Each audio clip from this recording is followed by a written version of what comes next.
সকাল সকাল বরকে চ্যালেঞ্জ করেই আজকের রান্নাটা করছি। বিশ্বাস করুন, যারা ভেন্ডি খেতে একদম পছন্দ করে না তাদের জন্য আজকের এই রেসিপিটা। বরমশের ভেন্ডি ভালো লাগে না, আর আমার এই ভেন্ডির রেসিপিটা অত্যন্ত প্রিয়।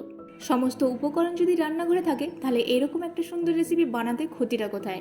তাহলে বেশি কথা না বাড়িয়ে চলুন রেসিপিটা স্টার্ট করে ফেলি। এই রেসিপির জন্য লাগবে গোটা গোটা মাঝারি সাইজের ভেন্ডি।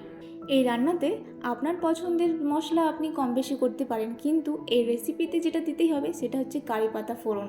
কারি পাতার গন্ধতেই তো এই রেসিপির বাজিমাত। প্রথমে হালকা করে ভেন্ডিগুলো ভেজে নেওয়ার কারণ হচ্ছে এই মশলাতে যখন ভেন্ডি কষানো হবে ভেন্ডি কিন্তু একটাও ভেঙে যাবে না। প্রত্যেকটা ভেন্ডি রান্নার পরে গোটা গোটাই থাকবে। আর এইদিকে আপনাদের সাথে কথা বলতে বলতে ভেন্ডি কিন্তু প্রায় মশলার সাথে কষানো হয়ে গেছে। এখন দিয়ে দিলাম বেটে রাখা সাদা সর্ষে। হালকা একটু নাড়াচাড়া করেই দিয়ে দিলাম পরিমাণ মতন জল দিয়ে ভালো মতন ভেন্ডির মশলা ফুটিয়ে নিলেই তৈরি হয়ে গেল আমার আর আমার হাজব্যান্ডের পছন্দের ভেন্ডি সর্ষে মশলা। ভেন্ডি যাদের পছন্দ নয় তাদেরও কিন্তু পছন্দ হয়ে যাবে এই রেসিপির গন্ধ আর স্বাদে। তার মধ্যে কিন্তু আমার হাজব্যান্ডও ছিল।